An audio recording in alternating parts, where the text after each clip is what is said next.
Hey, you were listening to Future Sounds. This is Season 2, Episode 8. And we are joined by Enzo, Thom, and Alyx joining us from Pacific Plaza Records and Trucks Passing Trucks. Welcome, everybody. And the Vaporwave News Network. Oh, God, and the Vaporwave News Network and a bunch of other stuff. And we'll probably talk about it later, but a sort of aficionado on Broken Social Scene, one of my favourite bands. Yeah.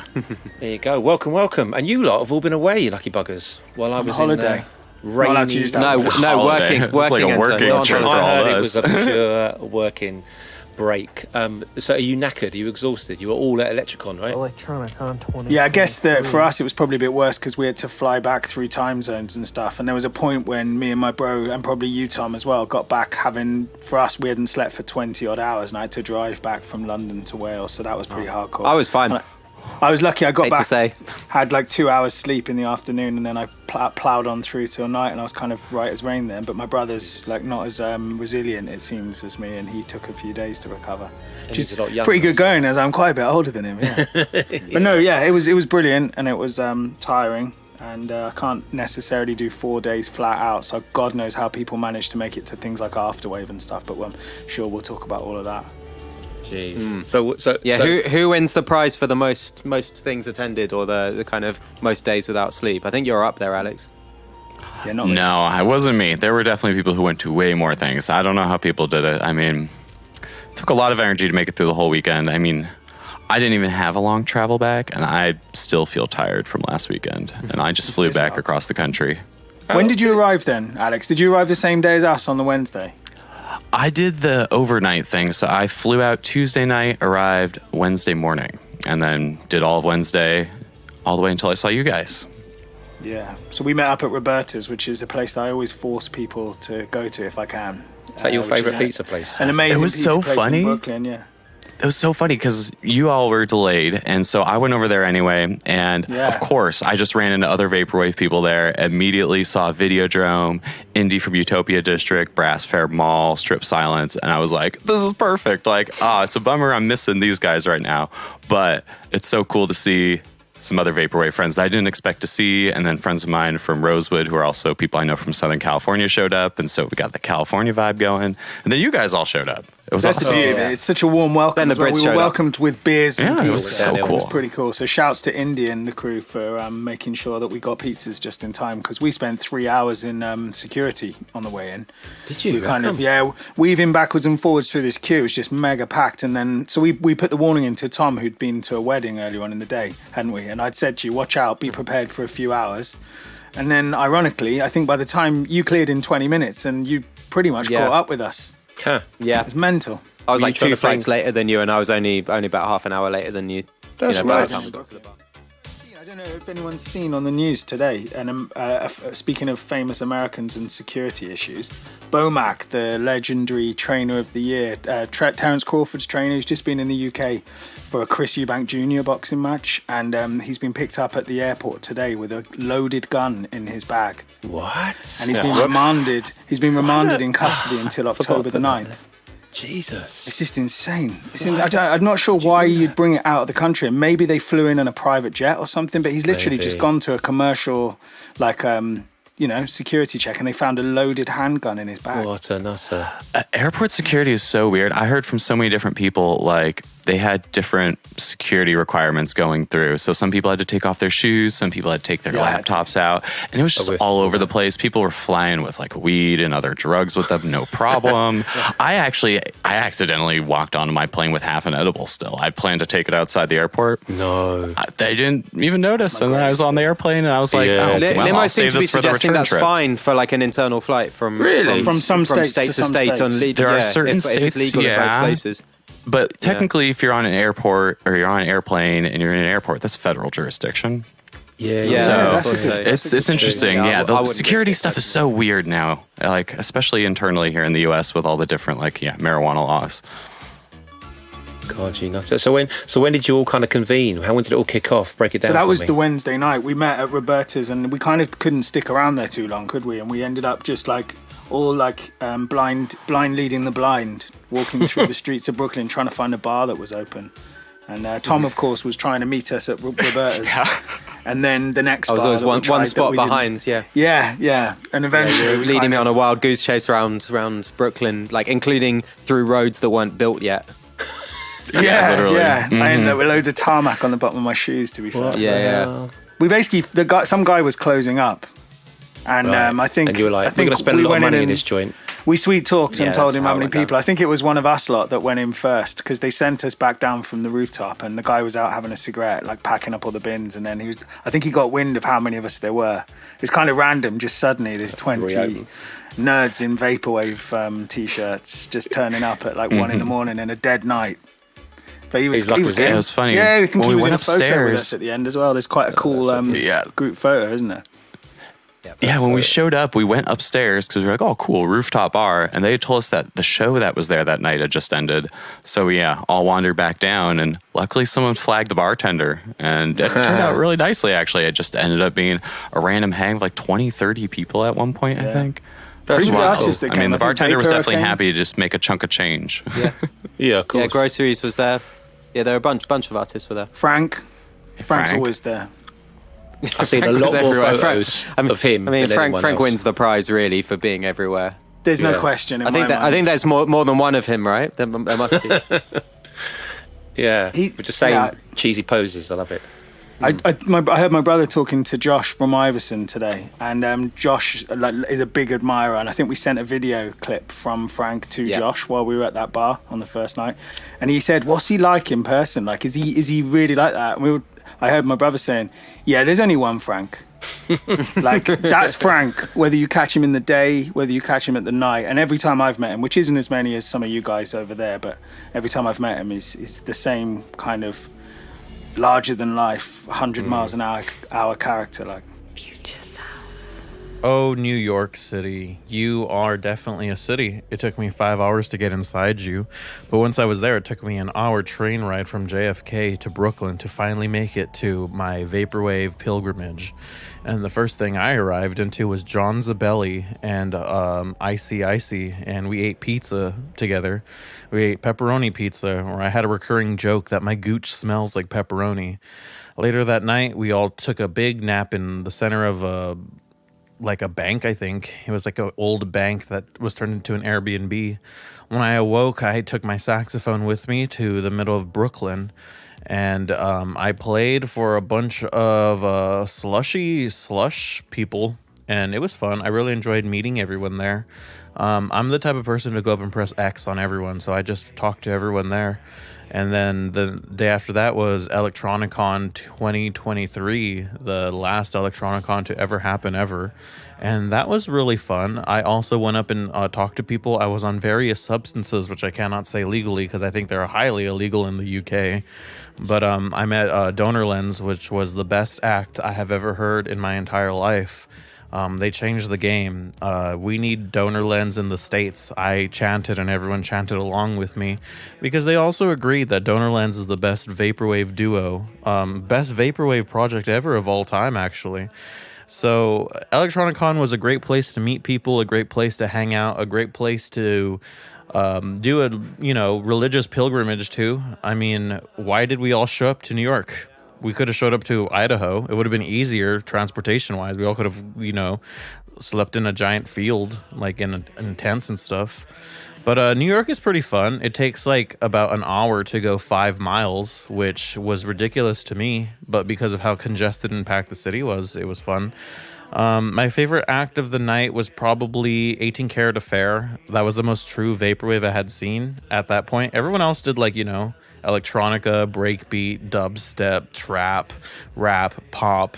But 18 Karat Affair did the whole Vaporwave thing, which I was surprised to see at a Vaporwave music festival, honestly. And yeah, I had a great time. And then afterwards, we went to a barcade.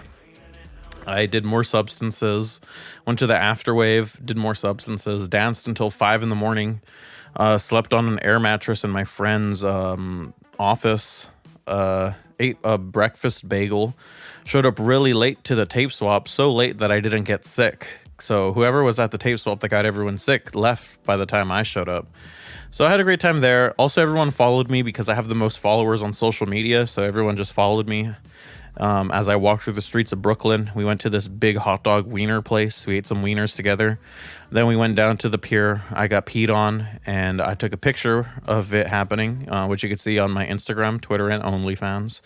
And it was just an overall experience. I really enjoyed hanging out with people that I know online, getting to know people more deeply in real life, finding new friends. And that's what it's all about in this scene is making music and then making friends and hanging out. So yeah, that was my Electronicon 2023 Vaporwave pilgrimage experience. Oh yeah, and then I went home on Monday, and then I ate In-N-Out, and then I took a nap, and then I was like, oh, I need to go edit my footage. I still haven't edited half of the footage. I'm still missing Saturday. I still need to watch it. I recorded over 3 hours of footage, and I've been editing on Twitch. So everyone go to frankjavcee.com if you want to see me. All right, shouts out to Donor Lens.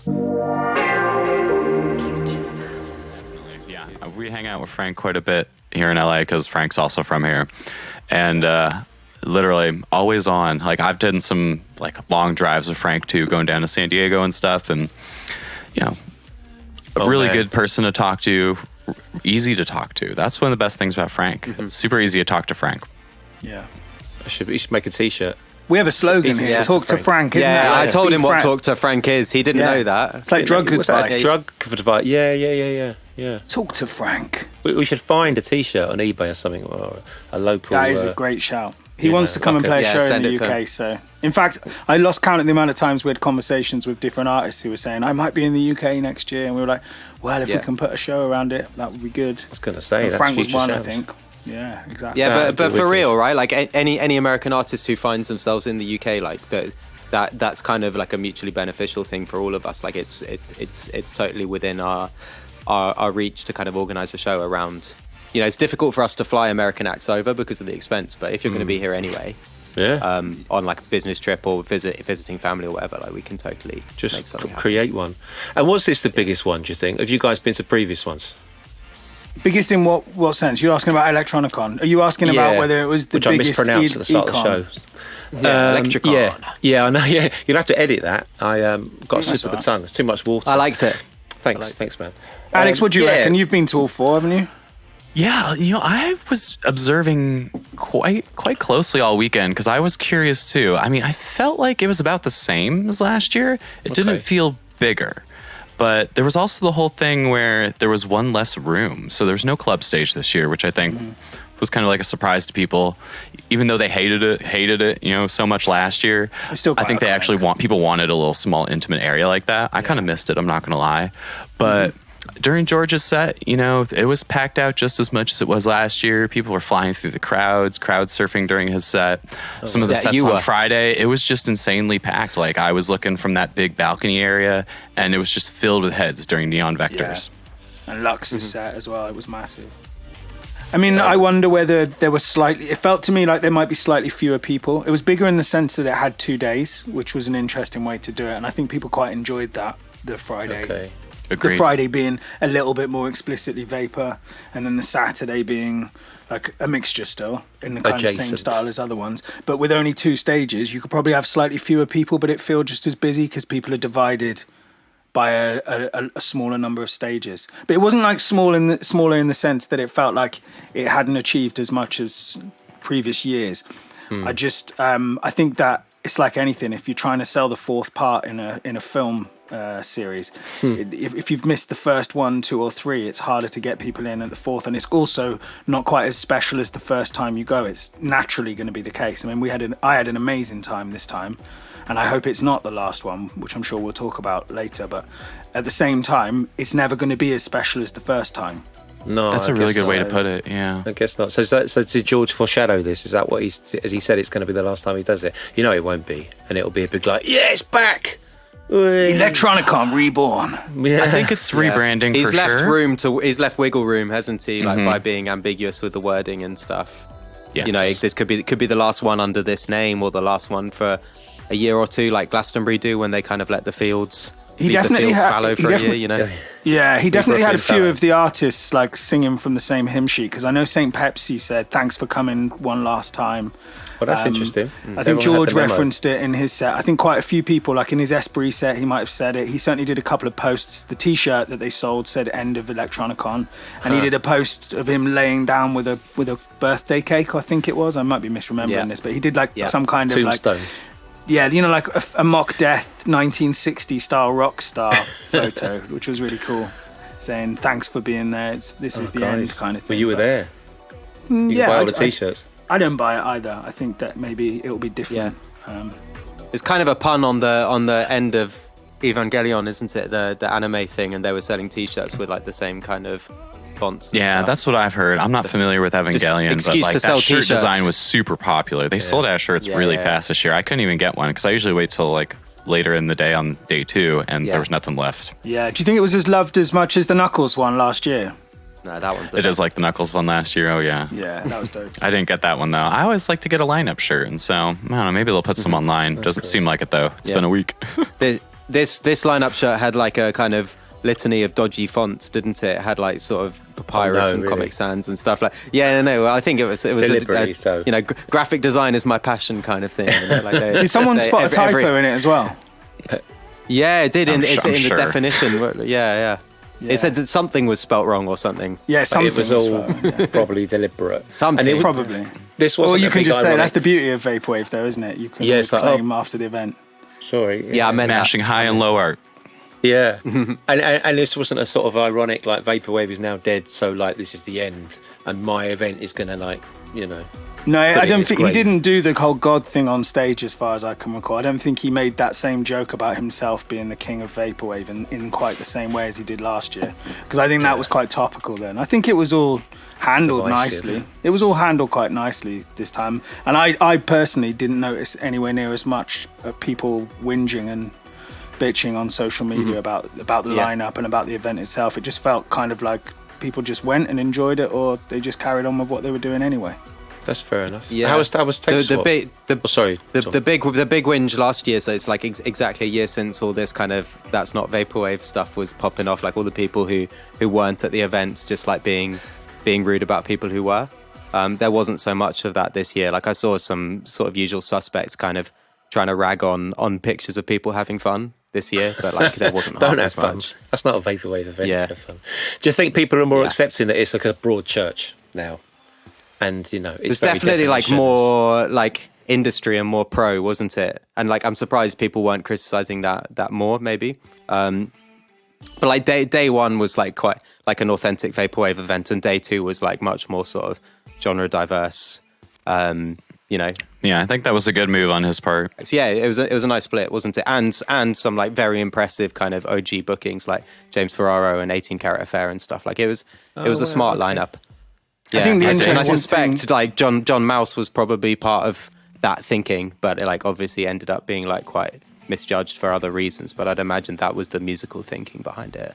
Yeah, I wonder if one of the reflections I have of the wider weekend is that by having a 2-day thing and by having that slushy fest the day before and then having the tape swap and chill the day after, kind of people definitely came to New York and got their money's worth. There were a lot of underground Vaporwave events that were happening alongside it. You had parties like Afterwave that were going on throughout the night, and there were quite a few little pop-up things that were going on. So yeah, music website ones as well. Yeah, it felt like a better organised hive of Vaporwave weekender, as it were, with Electronicon just being the main event, so to speak, perhaps.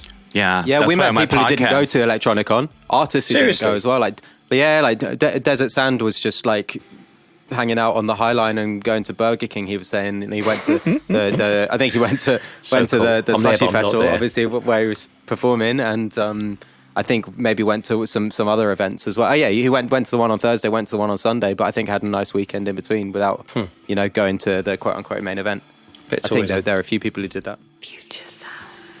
I was going to before the break ask Alyx. I heard you talking way back in 2019 about Vaporwave IRL, Vaporwave. It's going to happen, and now it's happened post COVID.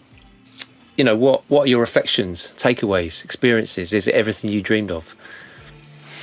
I have some mixed thoughts on it, actually. It's interesting because, that was like a strong narrative that I guess I was definitely trying to push and like trying to push with some other people, but I don't think it was actually on the cusp of like breaking out the way we thought it was back then. And now, like 2 years since live music has come back, it's finally happening again. So it seems weird to me that like we said this last year, we said it right as the pandemic was ending. So I feel like I've heard this, I've been part of it, but I've also heard people say 3 different times now, live Vaporwave's about to explode. So I'm a little more like, hopefully, yeah. But do you think, I'm less excited that it's happening because it's been around me in Southern California for a while now, but that's true. It's still not coalescing not here in on a London. grassroots level that I thought it would. And Econ kind of puts stars in people's eyes, and then dollar signs. It's like, well, maybe not dollar signs, although I guess some people think you can make money off of it, but like it's tough. It's a lot tougher to book stuff than I think people think. And then everyone wants to do it really big and do really impressive things that have 10 artists on the lineup. And then we end up with like 4 festivals in a weekend, like Econ, which has its benefits and drawbacks. But like the idea of small grassroots scenes are not taking hold as much as I thought. Yeah, that's what I was going to. Maybe that's what's kind of like my personal qualm overthinking the live scene. Were you kind of envisaging lots of local stuff, kind of more in the Ronnie kind of way of doing things? Definitely. STL. Do something in your local town, build a show, 150 people, have something healthy. Even less, honestly. You got to start with like 25, 50 people. Yeah. You used to have a music venue, didn't That's you? what helps. That's what also helps raise artists and become better performers. You start off performing for smaller crowds. You get that practice, and you learn to become better performers. Someone like Frank is an amazing performer because he performs all the time, and he gets it, and he knows how to work a crowd. I perform a lot, but I'm still not the best at working a crowd because I'm still a relatively new DJ, only having DJed for like 3 or 4 years, really. Yeah. So I can definitely tell, like, when I DJ versus when I'm playing my band. Like, when I'm playing my band, I could do a great job at, like, being the front man. But as a DJ, like, I'm putting more effort into being the front man, DJ, entertainer. Got you. Because I think Vaporwave DJing needs to be entertaining, or else Future Funk DJing should be entertaining, because it's easy to just stand there and press play, and that works for, like, Slushwave, but people need to, like, think about different ways to curate their performances depending on sort of the subgenre you're playing or kind of the vibe you're trying to impart. Like, I'm curious to see real Barber Beats performances. Like, it was cool seeing Global Chill, but you guys have actually seen, like, a Barber Beats performance, right? Like, I'm curious what that looks like and what people do. Yeah.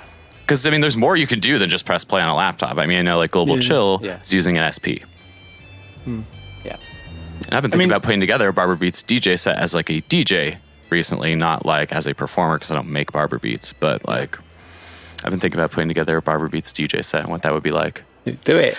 I think that there's loads of potential. People could do loads more. There's breaks. It's all similar BPM. You could do a lot of transitional mixing that kind of showcased your actual DJ skills. It wouldn't just be about curation. It's a bit like if I'm trying to do a jungle set or like a vapor break set. There's quite a lot you can do with the act or the art of DJing itself that can bring it to life beyond just harsh, sharp transitions from one track to another, which is still like the skill is in the curation. It's engaging people, still in engaging people in the audience. I'm not saying that it doesn't have a purpose, but you can kind of do quite a lot of traditional style mixing and chopping using things like Barber Beats because the BPM's similar and because it's kind of, I mean, that's what breaks were built for, you know, in many ways. That was the whole art of early hip-hop DJing and then drum and bass DJing and stuff like that. So That's an old schooler talking. And there is one guy who's trying to do turntable DJing with Barber Beats and Vaporwave, which is Big Baby Prophet, who's on your Flamingo Fest. Yeah. And Big Baby Prophet, I was watching one of his streams the other night, and he was DJing Barber Beats, beat matching Barber Beats, and I was like, damn, this is so sick. Like, that's one of the things that inspired me. That's like, there's potential in this besides, you know, just pressing play, which it sounds like some of the Barber Beats artists who perform live have done. No discredit to them, but like, that is kind of like a little bit more disappointing than seeing like Global Chill doing the SP thing. Yeah, and if or you marry even like the Vaporwave cool Zero visuals guys and stuff, there's loads of stuff that can be done. You know, like true. Is that because sort of producers have produced before they've thought about performing live? But, definitely. You know, it's like, okay, I've done it. I've got it how I want it. Oh fuck! I've now got to make this interesting to an audience. Yeah, for sure. And one of the cool things about Slushy Fest, though, is there was kind of a variety of performances in the way people were doing things. Some people were performing their first sets ever, which was kind of cool to see. Yeah. And so, like, I guess veering back towards, like, Slushy Fest, 'cause obviously live Vaporwave and all that, like, really did explode this weekend in New York. I was thinking earlier, when I did my podcast episode pre-Econ, I actually kind of renamed it the Vaporwave Weekend in New York City. It wasn't a Econ podcast. It was the Vaporwave Weekend in New York City, because that's really what it turned out to be. Yeah. What did you make of Slushy Fest then? I mean, it was a great crowd. It was a lot bigger in numbers than I'd expected it to be. I didn't really know what to expect. 2 stages was an ambitious endeavor. Yeah, cool venue. I guess that it's a little bit easier when you're not piggybacking, but obviously the guys who put that show on knew that Econ was happening. They knew that they'd have a captive audience in New York. So I guess trying to draw conclusions as to how healthy the Vaporwave scene is off the back of something like that is harder to do, because you had 1,000 people in the city for Econ, 1,000 at least. But it did show that people have got an appetite for the underground side of things, because they came out in good numbers, and they also came out in good numbers for the tape swap on the Sunday as well. I mean, do you think that's where the true heart of Vaporwave is then? It's an interesting question. I mean, I got a bit of an insider perspective on Slushy Fest because I volunteered to help basically stage manage for them and like show up and basically make sure the stages were kind of running on time, do any little things early in the show that people needed help with. So like I had to find headphones for DJs at one point, power strip for vape error, walking artists over to the stage who were really nervous, who weren't really sure what to do or how to prepare before a set, and you know, giving people pep talks and stuff like that. This is why it went so smoothly.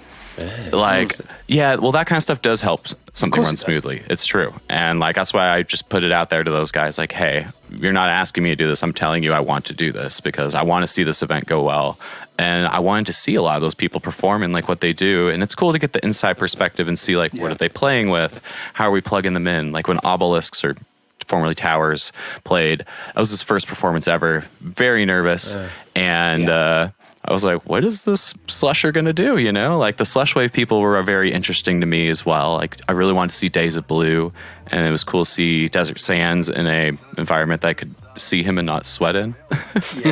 So like, it was cool to see that. And then you also had DJs outside or people like doing little bits of hardware along with their DJing like the Donor Boys did. So that was super cool to see like the variety of performances. And that's why I liked having all these extra events, because people are doing a little bit different stuff than what you're going to do at a big festival like Econ, where you got to be very professional. You got to be sending all your outputs correct. You need to have your, you know, your sheet or whatever they call it, you know, the tech sheet ready. And for a tape swap for Slushy, there's no tech writers, no tech sheets, just kind of like, let's dirty, rough and ready, you know, see what happens.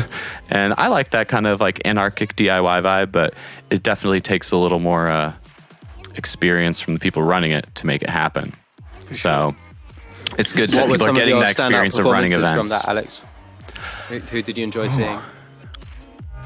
Oh man, I'm feeling really conflicted about like saying favorite sets or sets that I thought were the best or what I really liked, because I was trying to go into everything with such an open mind, and then skipped things that I knew I probably had already seen or like I could see otherwise. So like I really enjoyed actually seeing the Donor Boys perform, and the way you guys added the dual vocals on top of your tracks and stuff while DJing and adding synth work. I think that's like super like progressive for live performances. And Vape Error does a similar sort of thing. He doesn't have vocals, but he plays the bass. He shreds. But yeah, I liked the Days of Blue set. I mean, I just really enjoy getting to see people like have that moment that they got to perform in front of people, like Daydream Deluxe when he finally stepped up and got to play, you know, at both events. Like he was just so excited and like ready to throw down, and like didn't matter how many people were there, like he just went for it. And he had the 2 a.m. slot, didn't he? Yeah, he had a late slot, and like you know, I have big respect for people who do stuff like that and turn up as if the crowd's thousands. Yeah, so it was cool getting to see like DATAGIRL and Enraile play in front of, you know, a lot of people at Econ. The James Ferraro set was something I was really excited to see what would happen, because I really had no idea and like could not really speculate very well on what was going to happen, and what did happen was pretty sick. But I wanted the DDS set to be like a super highlight for me, and like it was a highlight. It was good, but for me personally, this is a shout out to my my partner, my girlfriend, because she wasn't there. It wasn't. I don't know. I didn't enjoy it as much as I did the year before when we were both there watching it together. So that's very. I'll put that one out there for sure. Yeah. Can I throw a couple of highlights in from Slushy Fest quickly, if I may? Obviously, it's always. It was exciting because I was with you guys traveling for the ahead of the Donut set, and I've seen the work that you guys have put in prepping for that. So it's obviously going to be exciting for me seeing you guys, and you did smash it, and the crowd was captivated. So that was a proud moment. But John's set, Christ. Or did he perform as Christ? I can't remember. What it was like a Christ and Father 2006. Yes, so I really didn't know what to expect, and I did go up to him afterwards to say this, but there was like the bass tones that were coming from his performance at the start. Like I found it really alarming, really arresting. It was like I had quite a strong emotional reaction to it, which I wasn't expecting. Visceral. Like I found it really unnerving. Yeah, and because Limo and I were both stood together where we had our merch table, which was just to the side of that main stage, and I didn't know quite how to react to it, and it was probably the first Vaporwave set that I've seen IRL that has done something like that. And I think John was a bit like taken aback by my comment, and it's not a criticism, it's a compliment. The way that the visuals interacted with the music and these really moody, heavy bass tones, I found it like challenging, but like almost like it was just I was gripped. It was completely gripped. Did it prompt a bowel movement? No, it wasn't the brown note. That was the joke that we were playing. Yeah, the mythical brown note. It wasn't that. But it was close. It was close. We were talking about. We were like joking that there could be a mass exodus from the dance floor at any minute. As he hits that secret frequency, and people excusing themselves. Everyone's off to say goodbye to their Robertas. Turns into Burning Man. He was one of the few artists playing whose like work would translate to like a gallery context or like a it's kind of art, fine arts, and that's his background, right? I would love to book him to play in like a movie theater. That's where it needs to be, a movie theater where you bring in a good sound system. There were actually a few, like James Ferraro's set would work in a movie theater context. Maybe DDS would. Some of the slushy people that you mentioned, like Desert Sand and Days of Blue, like they would work in that kind of context as well. Yeah, but like there definitely seemed to be, like we were part of it as Donor Lens and definitely as 3-piece suites. There was definitely people kind of who were like pushing a much more dancey sound, kind of associated with the vaporwave scene because of like history and the community and stuff, but like essentially playing dance music with like a kind of nostalgic, I don't want to use the word lens, but I'm going to have to because I boxed myself into a corner. But nostalgic dance music. Yeah. We'll go Prism. Cool word. Prism. Yeah. Like even the Equip and FM Skyline, from what I could gather, playing that kind of Chicago house tunes with kind of MIDI. FM synth sounds. Loved it. Someone on Blue Sky was saying that was their favourite. FM that was fun. It's worth mentioning very quickly on DDS as well, though. DDS, it was the first time that they'd had all three of them on stage. And I think that was quite special. I still can't remember who I told. I told a couple people earlier in the day. I was making a prediction during the day. I was like, I bet all three of them are going to play together, especially after the Giant Claw set. I was saying that to people. I was like, okay, after I saw the Giant Claw set, I was like, you know what? I bet all three of them play together during their set. And it happened. That was actually very cool and exciting. I wish they played like another song or two with him or played something off Faith and Persona altogether. I wanted to hear more Faith and Persona tracks from those guys this weekend, and I didn't get that. 18 Karat Affair was a vibe as well. That was kind of one of the last sets that we caught because we were pretty washed up by the Saturday night. But it was the right music for that, though, wasn't it? It was quite hypnotic. Early morning vibes. It felt like that. I mean, he had the best by far of all of the sets I saw across the whole weekend. 18 Karat Affair had by far the best visuals, I felt. That huge screen, and it was like kind of a really technicolory kind of cartoon image of a television or in the middle, and then it was basically just looping video clips on the screen, as it were, and it all matched to this classic Vapor style, but with his vocals and these dance moves he was pulling off that were really simple and just everything he did, it felt just perfectly in sync. Strange dance moves, right? Strange. I'd say the same as Lux's, though. Lux's dance moves matched with her music. That was a step up from last year as well. That was quality too. Yeah, kabuki theater, right? Like kind of operatic sort of. But it's like what very cool. Yeah, it's a bit like what Alyx was saying about how you can perform if essentially what your musical task is done beforehand when you've created the tracks and you're essentially pressing play. How can you perform with that? You can bring a visual game to the fore, and you can move with the music and engage people. And in Lux's case and in 18 Karat Affair's case, it was to the physical movement, which was just as entertaining and immersive as everything else as a package. It was great. None of those two have suggested they might come to the UK, because I'd love to see both of them. Lux has talked about it. It's a possibility one day. It's a possibility. I heard 18 Karat Affair is open to more shows too in the future. Yeah. I guess he had a good experience at Econ this year. Yeah, his set was super cool. I mean, the visuals, the image, the big main image with the TV on it actually comes from his most recent album, Body Double. Yeah. But it was like the perfect encapsulation of like vaporwave signifiers. You know, it had the columns, had some globes, had a little bit of, foreign text. It had the checker floor, and all those clips and the way like the static in between those different clips and songs and short snippets of certain things was perfect. I mean, it was such a great vaporwave performance. This little kind of Morrissey-ish homage with the way he's like throwing the flowers and keeping them in his back pocket and stuff. Like, interesting. Yeah, homages to like 80s and 90s sort of music culture while still doing like his unique thing that he was really doing before even vaporwave. So it's cool to see him embrace and really like, I guess, kind of seem like he's a part of it, where so many artists rejected vaporwave when they were put in that category. So I hope we see more. Yeah, he lent into it more than anyone else on the bill, probably, in terms of the signifiers and stuff. Yeah, and even just the way he was lit, how you could like barely see his face most of the time. I mean, it was, it was really cool. I mean, did any of you guys it was good. Get any video? Is there anything on the YouTubes that I can pretend I was there? There are a couple. We got some footage. Not YouTube. Lots and lots of phone clips, and like Nano Shrine was filming all of DATAGIRL's performance, for example, and I think Ognos was taking lots of photos. And there is a good channel called There's a good channel called the Vaporian or the Vaportorian, and he's been putting up some full set videos that were recorded from a pretty good angle. And I saw one or two people who had cameras on sticks, but also were wearing headphones and like looking very prepared. And I would see people talking and be like, "Hey, where are you going to put those videos?" And they're like, "I got to edit it first." So I think a lot of people are probably still editing. Wi-Fi was fucked. They couldn't stream from I think Utopia District Econ, right? Like, but a lot of people are probably editing stuff still, I'd imagine. And we fucked the Wi-Fi at the tape swap as well, because people were giving out the code. They had like a hilariously easy to guess password, and I think there were sort of hundreds of people connected to Wi-Fi. Too funny. No, it was even more bait than that, I think. Tell us a little bit about tape swap then. Let's have a little delve into that. It was busy.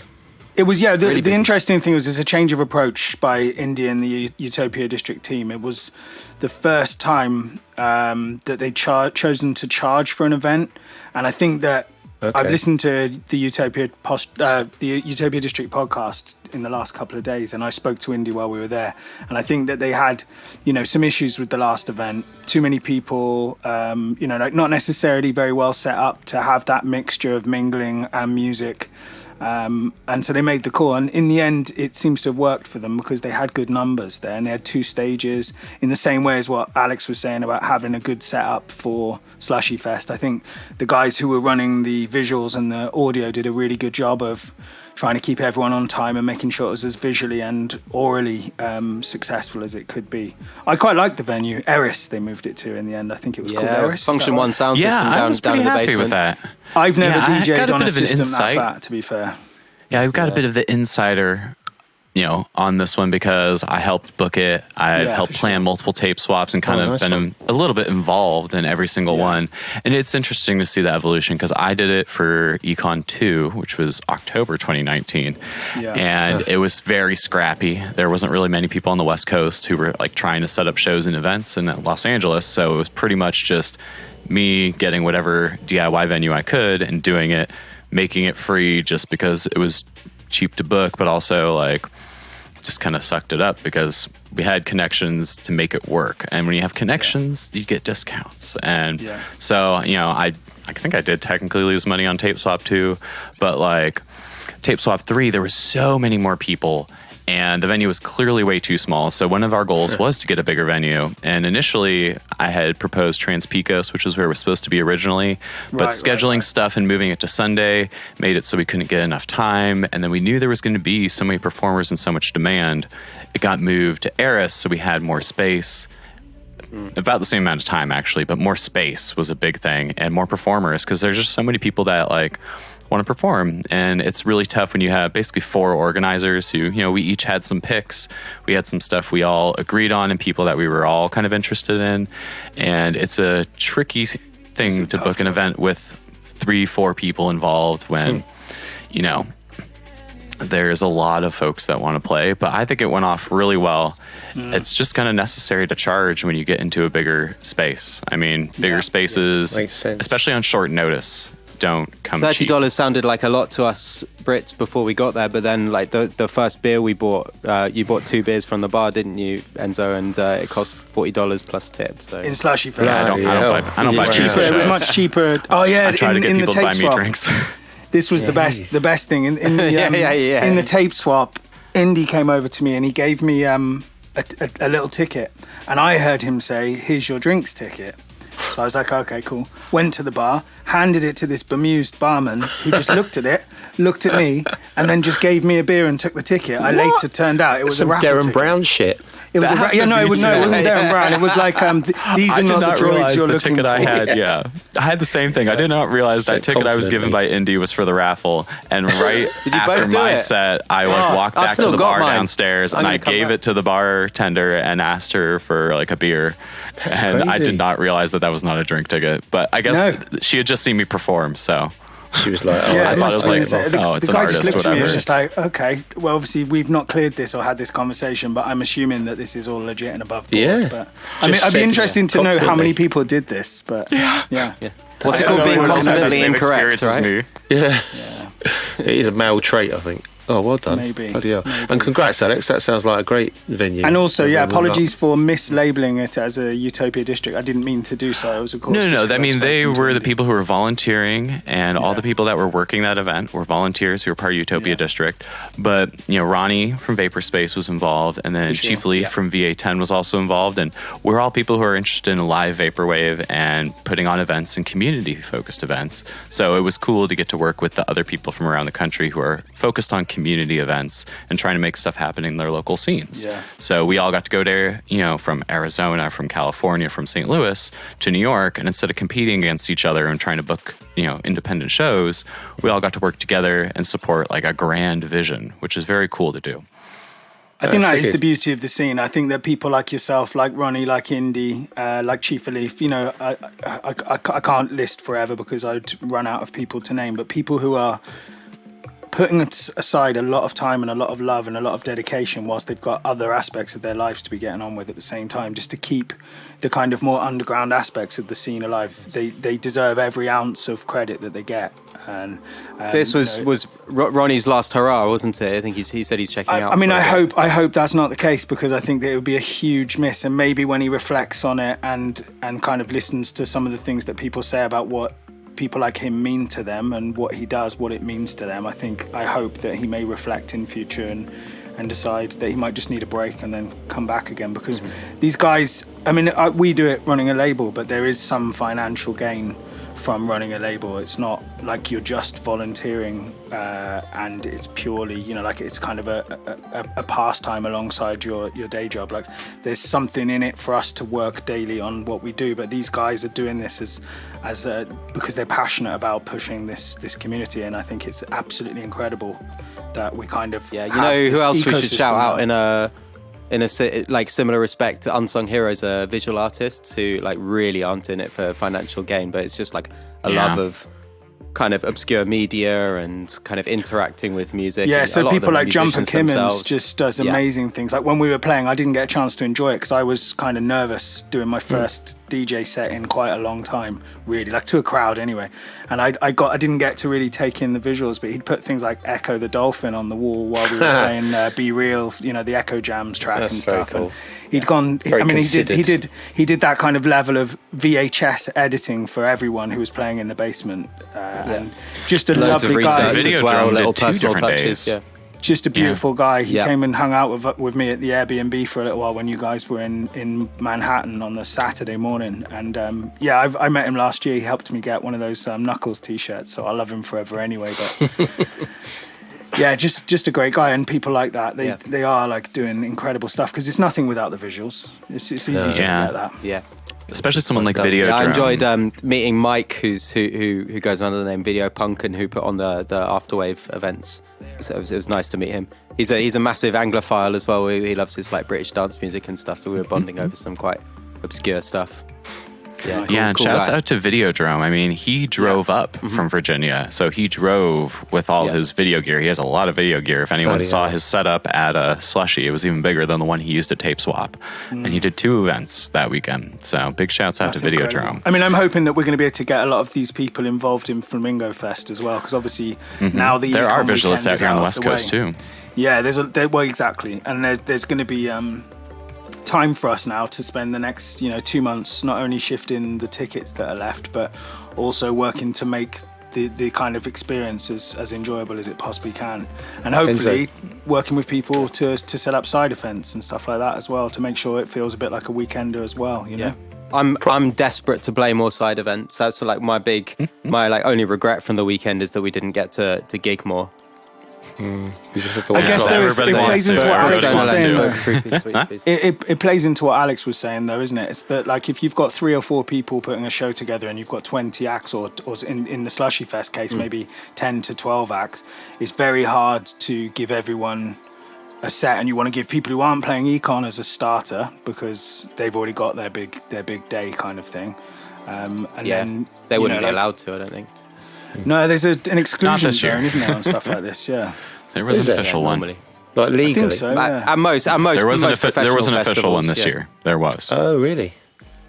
So they were. That's an official thing, is it? They were told there was an official radius clause. Yeah, inside baseball. There you go. Enzo, will you give everybody a raffle ticket at Flamingo Fest and say, "Yep, go to the bar, say very confidently, give me a keg of beer," and see what happens? No, we need people to spend money on the bar. Yeah, we've got Catch One. Catch One is a very expensive venue. When I hear George talking about how you put a lot of work in to do things like Econ. Obviously, Flamingo Fest isn't going to be on the same scale as Electronicon, but when you hear him talking about all that work for not a great deal of profit, you can easily believe it when you start to see the figures that are quoted for big venues and stuff. And also, when it's same for us, we're putting 20 people on.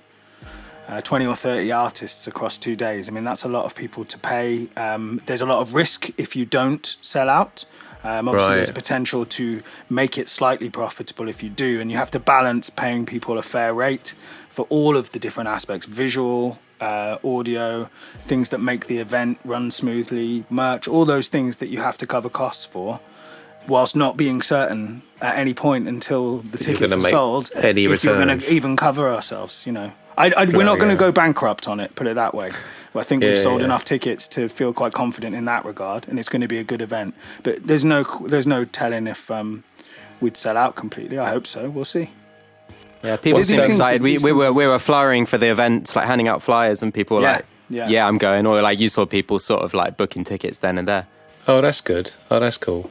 How did George's new album sort of Ooh Rap Ayah? How did that go down? Did he play a lot of those live? Yeah, he did, actually. He played quite a bit off of it. I was surprised. He started his set with a song from it.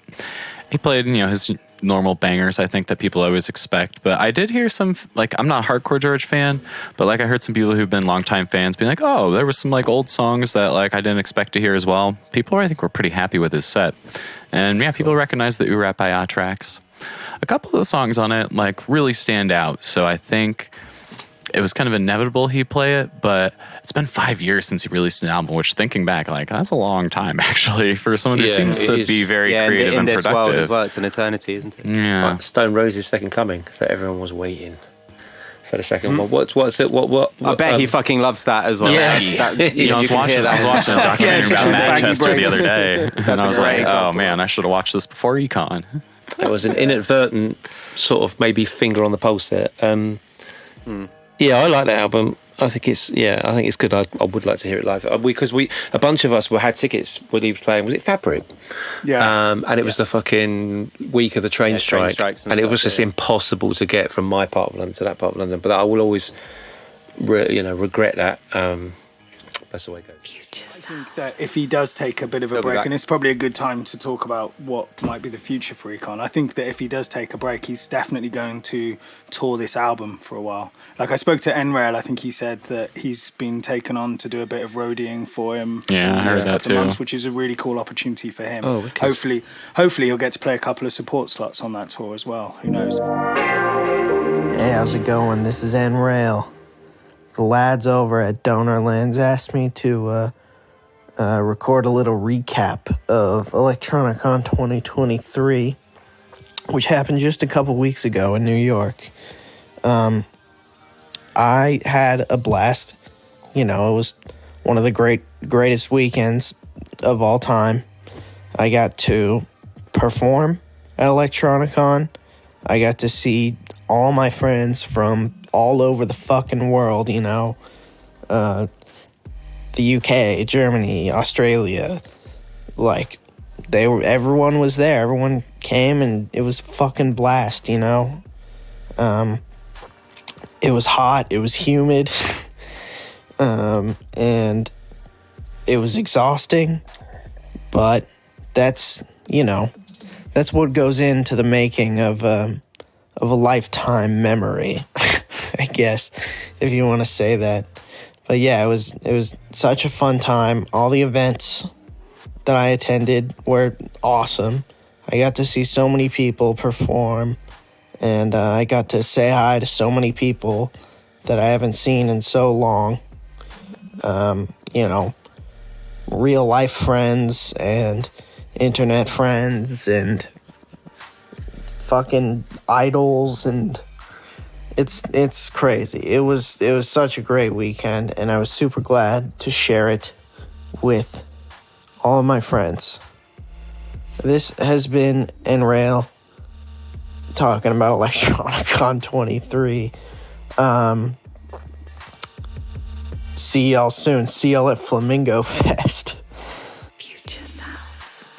I think, for the next 6 months at least, you might expect George to start really touring this album and trying to break it out as much as he can, kind of into the wider. Yeah, I'm surprised Negative Gemini hasn't toured as much, because she just dropped her album also.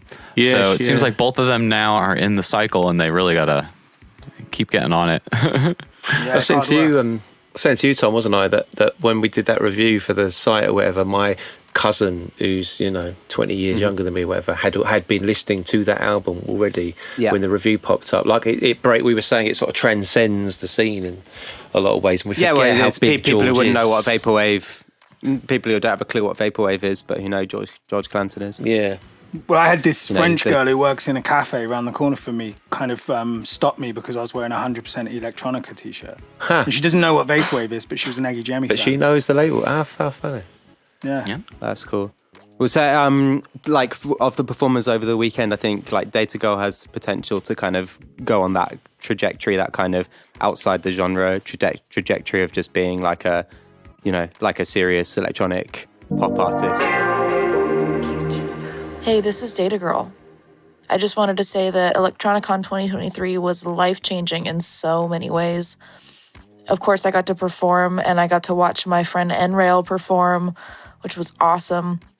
And then beyond just the festival at Summer Slushy Fest, I got to see my two friends, Tom and Jay from Donorlands, perform live in the United States for the first time, which was such an honor. I also got to perform a new track that the three of us all wrote together called Forget Your Name in my set at Electronicon. And of course, it was just awesome to be around the community again. That new track that she's put out, I know she's really chuffed to have it out, and she's like, this is a kind of new direction for her, and she's hoping it's going to blow up. I Choose You one. Yeah. It's That's a cool track, yeah. for sure. Very cool track. But yeah, in a professional era, like sort of really, like there's just like a handful of artists being really serious with their promo and like how they present themselves and like thinking about all aspects, not just like making tunes and like throwing them up on the internet. You know, it's like DIY artists like with a very professional approach, I guess. That's kind of seems to be like a trend. Yeah. Which kind of undermines the kind of parallel that's drawn sometimes with Vaporwave as being kind of analogous to punk. It might have been the case. I wonder if it is anymore the case.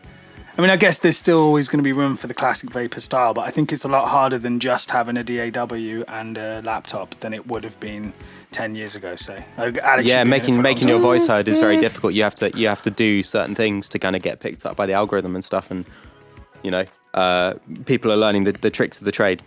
Are we entering? Sorry, Alex. I was going to say, people are definitely entering into trying to play the algorithm game with Vaporwave instead of letting the algorithm just act on them.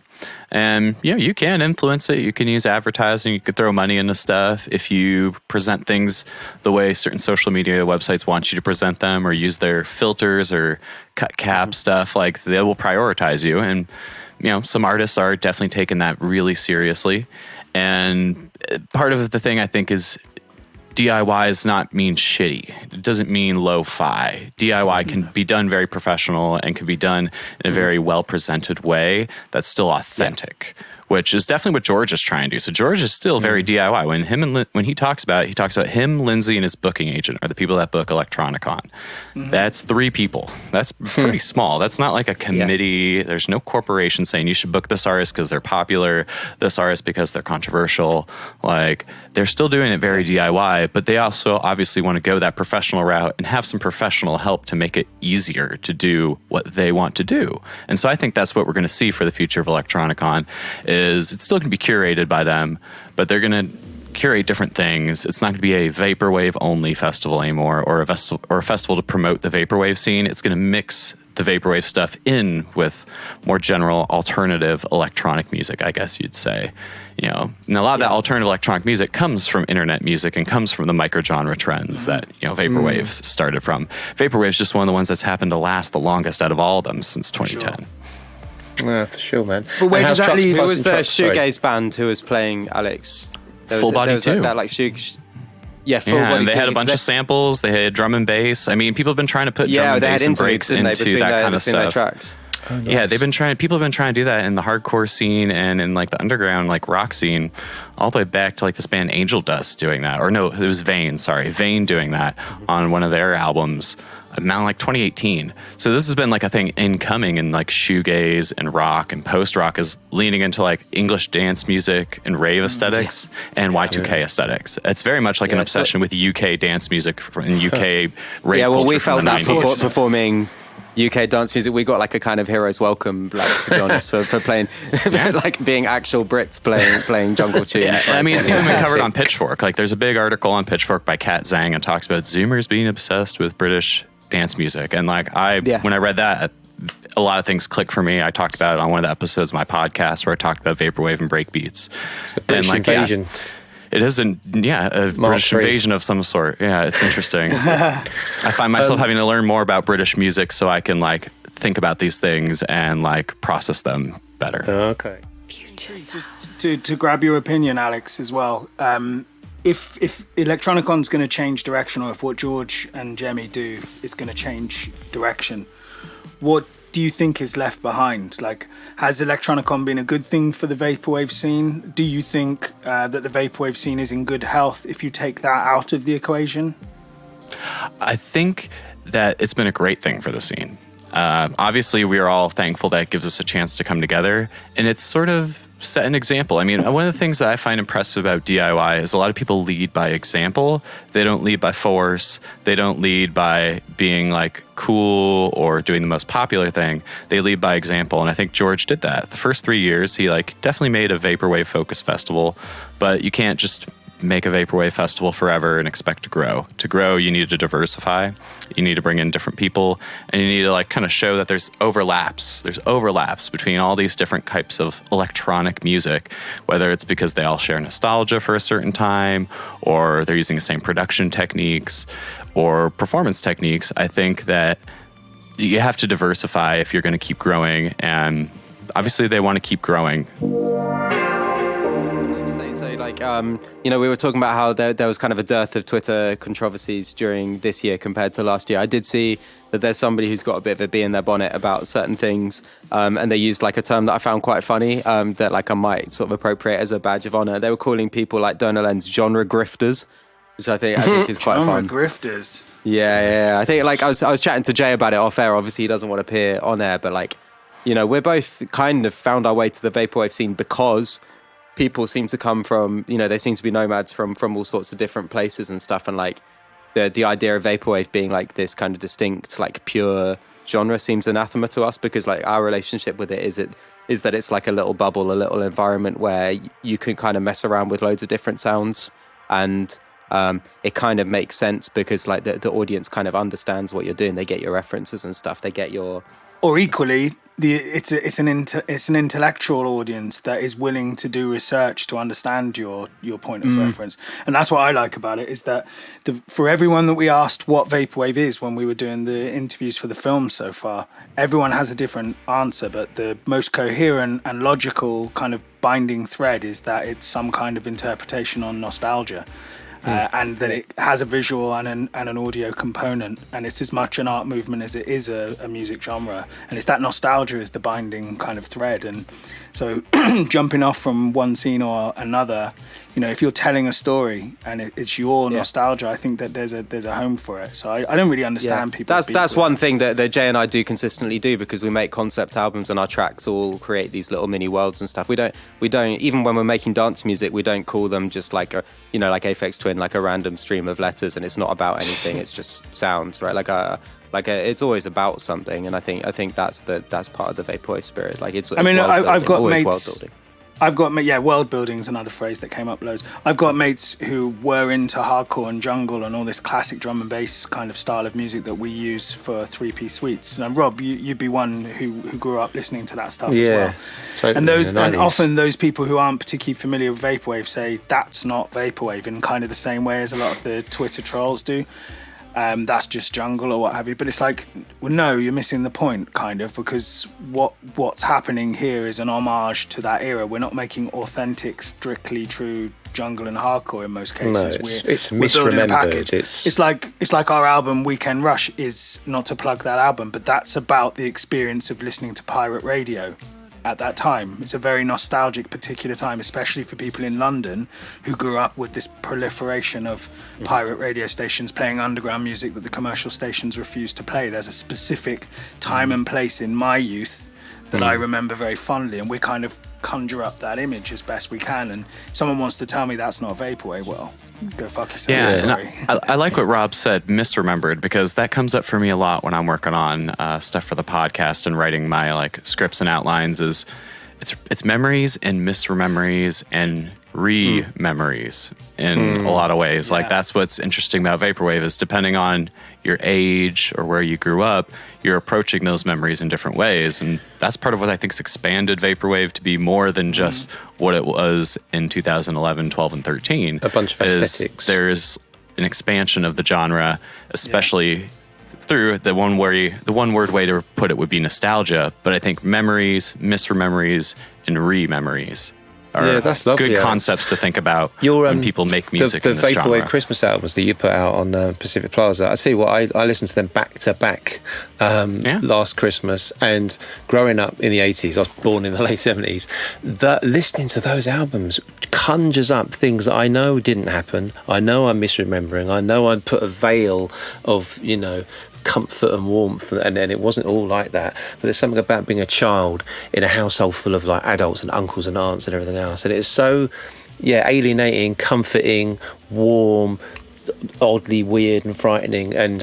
so thank you just for those albums alone, because it's Christmas so music's a great example. I love Christmas music. I always have. So it was cool to keep doing that when I joined the Vaporwave scene, because I had always been recording little Christmas albums and EPs on my own ever since I was a teenager. Mostly just covers, but occasionally writing my own Christmas song or doing an instrumental. And so doing a Vaporwave version of it just felt natural back in 2017 and 18. And Christmas is a great world and concept that you can apply Vaporwave sort of techniques and perfectly to that stuff too, into the commercialization of things as well. Exactly. Or it's like the happiest day of the year for some people, and it's like absolutely miserable for others as well. Like it's a kind of universe of Christmas music comprises of high art and low art, whether that's trashy pop songs or people transforming like choral pieces and transforming commercials. Yeah. It's the mixing of high and kind low. of trashy movies or really, like Hollywood classics. Yeah, exactly. Jumping back into Econ chat then, should we get some final reflections, like take-homes from it? How do you feel coming off the back of it, Alyx, now you're home? Man, I've been reflecting a lot the past week, and that's sort of a depression you get after going to like a really amazing event, or after you throw a show that next day when you feel like just very drained of all your, serotonin and dopamine, because you were just getting dopamine hit after dopamine hit all weekend, seeing people and having your energy brought back by just like the littlest things, even though you're completely dead. I did 3 waves of like energy on Thursday for Slushy Fest. I don't know how I got that 3rd wave to keep going, but like during Econ, that same thing happened. During George's set, I got like a whole nother wave of energy, decided to crowd surf again.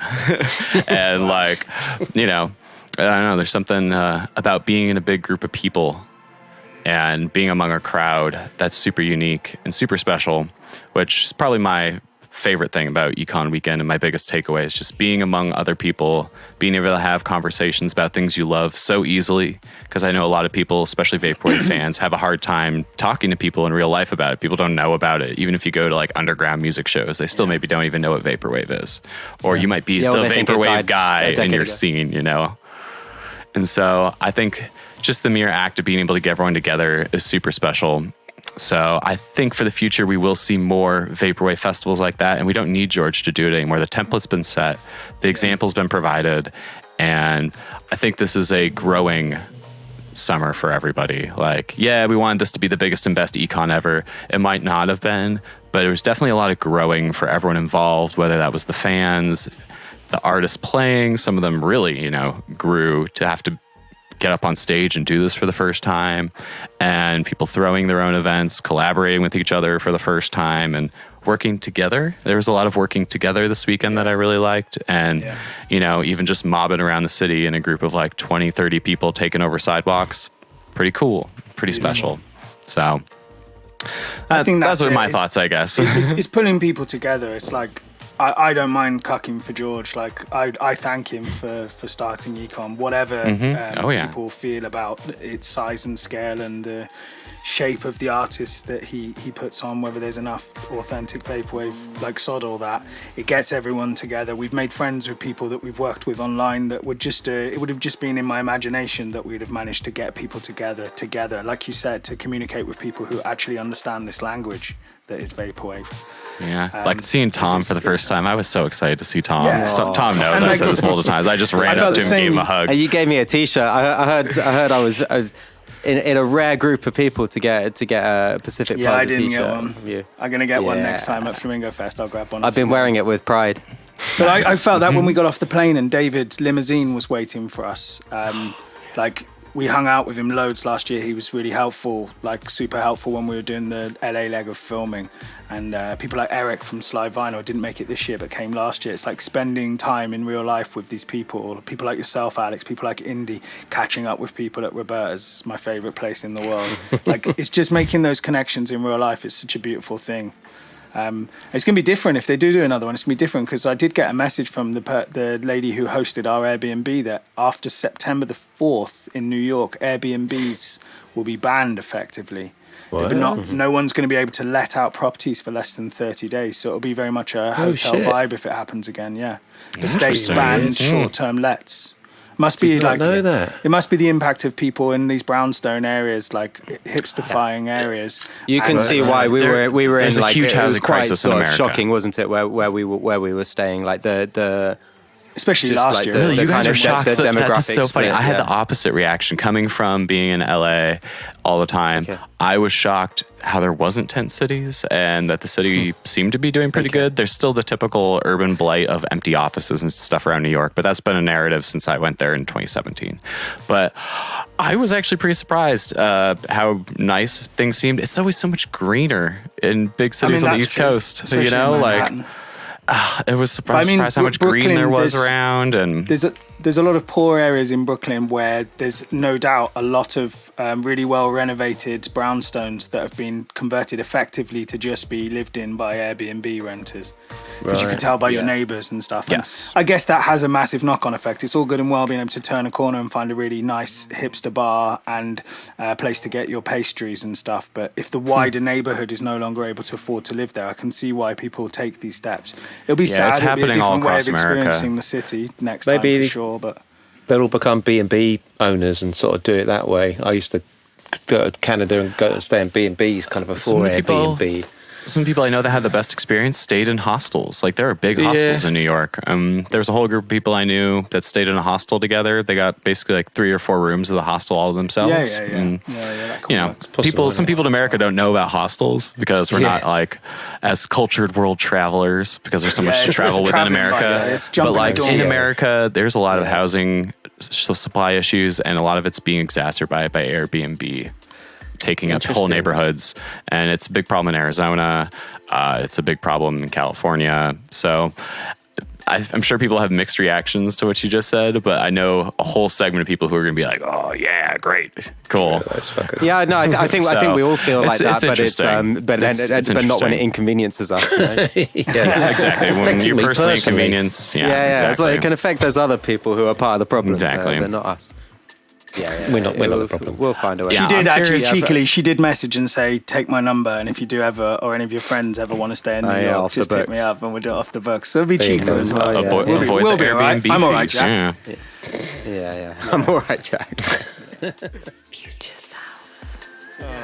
Wow, what a weekend! I mean, it's impossible to unpack. It's impossible to unpick and unpack everything that happened on a weekend like that. But just anyone that we've missed, and there's bound to be loads of people. Just there were so many special interactions, so many amazing performances. I just loved every minute of the weekend, and I don't have the stamina I did when I was younger. I wish I did, but maybe I need some Class A's next time to keep me rocking the kids. Yeah, and also thank you to Alyx and to Indian for the guys for booking us to play a 3-piece suite set. That meant a lot. That was definitely a high watermark in my personal experience with Vaporwave, playing to a crowd of people who were really receptive. Because in the UK, it's been a long time. I know it's slightly different now, but it's been a long time since people did anything other than clear the dance floor for jungle. And I know it's making a bit of a comeback, but it was very much out of fashion for a long time when Donor Lens and their mates brought in the garage sound. I'm here for it. I think we're too young even for that. Yeah, it was dubstep. It was even later than garage, early dubstep. Yeah, for sure. While we've got Alyx, trucks passing trucks. What's in the vibe? What's in the kennel for that? Well, I'm just trying to play more gigs, so I'm out there DJing, and what's open in my bag. Listen to the podcast, and you'll hear what's in my bag. I try to talk about what I listen to on the podcast, but I'm trying to just play more gigs. So I'm available to DJ and go out to different cities. I have a pretty flexible job, and so I made a DJ Instagram like a year and a half ago because I knew I wanted to take the DJing and performing more seriously. And obviously, most of my focus is on like future funk and like 70s, 80s disco. I'm a huge fan of like American disco from the late 70s, especially full orchestras and that sort of Philadelphia soul sound. I really love Philadelphia soul music. But I'm trying to do more DJ sets like that. And I've been doing other little things. I did a Vaporwave Zero DJ set last spring that had like a Hero, Van Gogh, Simple Syrup, George Clanton, Satin Sheets in it. want to get more into kind of like, doing jungle and D&B kind of stuff. But barber beats has kind of been the next thing I'm thinking about. I love doing vapor trap sets. I'm still a big fan of vapor trap. And I like seeing people innovate on that. There's some artists trying to kind of innovate the vapor trap sound right now that maybe aren't getting a shine. But like your contributions to the Christmas album was a bit vapor trappy, if I recall. Yeah. Definitely. Yeah. So like, I still like that kind of vibe. I've been inspired to produce a little bit more this summer. Earlier this summer, I was saying like, one of the things I want to do is like make a barber beat this summer.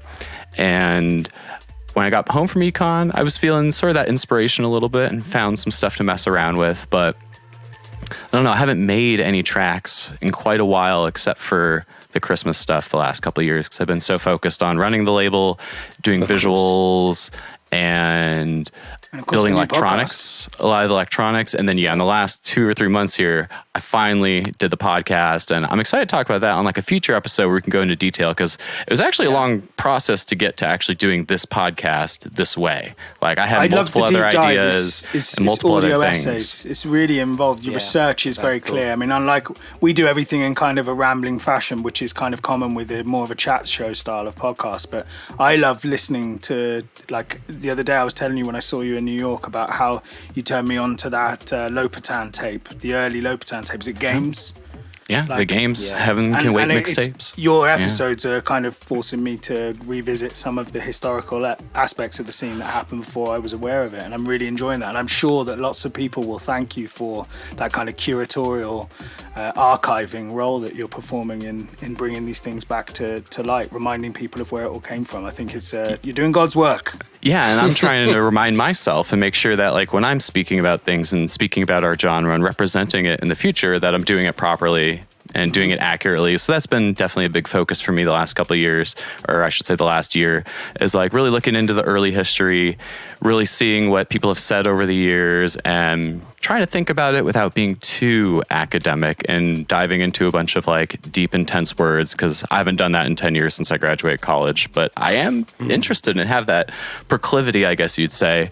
And so for me, because I have this proclivity of diving so deep into everything I love, Trucks Passing Trucks ends up being more of the DJ thing than sort of a producer thing. But I've been trying to make edits for my DJ sets and force myself to make some things here and there and stay in touch with the creative part of being part of the scene. You know, like I do layouts and graphic design stuff for my label, but a lot of it is in service of the product or in service of the artist as opposed to making original artwork or material myself. But I will shout out something I did recently, maybe not under Trucks Passing Trucks, but I did do the artwork for the last VHS we put out on Pacific Plaza. That's called Late Night TV. It's a compilation of music videos from the artist Corrupt Save. And they didn't really have any idea for the artwork. So I basically made it all from scratch, using some inspiration from images in their videos, but like made it all from scratch and was really pleased with that. So if people do want to see some artwork I've made recently, you can go check out that VHS we put on our put out on our label this summer. So I'm always dabbling. I don't really think people view me as like a creative artist, but I definitely see myself that way. And I wish I had more time to make more music. I'm actually facing that crisis right now where it's like, I have family stuff. I have my job restarting. I enjoy what I do for my job, although I'm not trying to do it full time. But I would like to spend more time on music and have time to, you know, engage with every single little thing. Like it's so fun going through and seeing all the releases that people are putting out all the time when I'm preparing stuff for the podcast. And I enjoy getting to like sample things here and there, but it's very overwhelming how much like things are going on in the vaporwave scene when you look around. So for me, I'm always just trying to keep up, trying to give people shout outs and trying to keep myself steady and moving forward along with everybody. So Alyx, you're a giver. It's been a fun journey as Trucks Passing Trucks, because that's kind of how I entered the scene, as I had the Wave Race 64 album back in February 2018.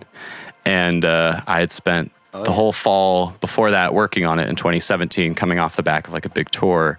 And it started off for me as like a fan and a creative. And you gotta get back to that occasionally. So that's why at Econ it's nice to be in the crowd and enjoy things, crowd surf. I crowd surfed during St. Pepsi and George Clanton.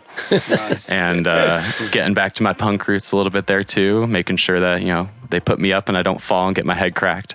It's not I think a lot So- of people have talked about feeling re-inspired and re-energized by being away for Econ, and I think that we will see some pretty interesting and amazing albums coming in the next few months as people kind of make sure they put the time aside to put their own, to channel their own creative kind of endeavors. It's going to be an exciting time. Audience members getting booked to play in future years, like that happens, right? That was like DATAGIRL talks about attending Econ 1 and playing Econ 4. And that, crazy. It's crazy. So we've got a couple of live shows coming up. We've got our FutureSounds for folks in London who maybe didn't manage to get on a plane, like yourself, Rob. We've got events closer to home. First ticket buyer. We've got Desert Sands, we've got Zero, we've got Vanitas playing his first ever set. Oh, I wish I could see that. Lens Boys as well, and then myself and Vanitas. Fakeman doing a DJ set, and then of course we've got Flamingo Fest in LA on November the 4th, and there's going to be a whole range of events around that weekend, which is really exciting. And we're linked to everything. We're linked to your label, we're linked to your projects, and we will link to the podcast as well, because I think, like I said to you before, you're doing amazing work with the Vaporwave News Network. I think there's a gap in the market for it, and a lot of the time what's missing with this scene is kind of people writing long form articles, people doing more considered and detailed podcasts that kind of explore things as an idea rather than just reporting the news or just chatting about things that have just happened. And so you're filling a niche and a very needed and wanted one. So great work. And we will have you back on again to talk a bit more about that, I think. Yeah, and for people who are interested, so you can go check out the Vaporwave News Network on Spotify, Apple Podcasts. I think it's on Google Play. I've heard from people it's basically up everywhere, which is great. I also put it up on YouTube. And if you're looking for the social media for Vaporwave News Network, you're going to have to look up VW News Network because it's too long for most handles. So VW News Network for social media stuff. And then, I run Pacific Plaza Records. That's Pacific Plaza REC on all social media websites. So Pacific Plaza REC. And Trucks Passing Trucks, that's going to be Trucks Passing Trucks, all one word on Instagram. I only really have an Instagram for that. But if you want to book me for stuff, you can just DM me. If you want to contribute to the Vaporwave News Network, if you have an upcoming release, a show like the FutureSounds one going on I think September 30th, right? Yeah. At the Luna Lounge. Lovely. Okay, my notes are right. Because I have my notes section where I have IRL and URL shows, and I pulled it up while you were saying it just to make sure. But you can hit me up if you want to submit stuff to the show at linktr.ee/Vaporwave News Network, where I have Google submission forms for albums, releases, general questions. I'm going to do a Q&A thing eventually. And I am looking for advice from people about setting up like a subscription service or like a monthly kind of thing. And I've been looking into a couple different platforms. See, I'm kind of trying to avoid Patreon. Yeah, it feels like it's like it dominates the industry. They take a big cut. And I've been finding about open source stuff and other things where they'll give you a website as well that's not just a paywall. And I'm kind of interested in making it not a news website. I don't want to start another here's where we're going to have all these written things in long pieces. It's more just easy to access everything on one website, as well as subscribe at different tiers or contribute as you feel. So I'm working on that. If people do have advice or thoughts, you can message me about that as well. So I've been trying to tell that to people, and I was telling that to people in New York as well. I got some good advice from some people in New York, like you guys, Leftist Legume, and Music Website. So I got some good advice from people, and I'm always trying to just hear what people have to think, because it gives me more ideas and more stuff to consider. Awesome. Love it. My burning question from the weekend for me, and I posed this to Tom just as a final thought from me anyway. Music Website, I love the name of the label. Did they deliberately choose the hardest possible Google search? I know, right? And did they do their launch party at a venue called Nightclub? Very on brand for New York. Yeah. I don't know. And maybe a shout out to them. They're very nice to me. I mean, it's always great getting to talk to Vitesse and Chris, who run that label and are kind of doing that thing. So big shouts out to them. Their party was pretty fun too. Some great music on there. And I think Tom, you and Jay got to chat with them quite a bit over the weekend, didn't you? So I didn't. Jay did. Jay was saying that they were asking for track IDs from our set, and which is like a real flex because it was all our own music, wasn't it? Like the 3PS set was. Mm-hmm. Oh yeah, of course. Very cool. Nice. Okay, cool. Anyone, any more for any more? Or we'll see you on the other side? No more for no more. Awesome. It was Good so cool getting to talk to you guys. Yeah, it's always thanks fun for to meet hopping on, like Alex. Thanks, your Alex. friends from other parts of the world and like affirm that we have a friendship. It's kind of like, tricky for people online sometimes. We all say we're friends, but when you actually get in person and make those connections and We hugged. look at each other face to face and hug, like it's very special and it's very cool. So I appreciate getting to come on here and relive some of the memories of you, and I look forward to coming back to talk about more stuff and collaborating on more things with Future Sounds, My Pet Flamingo.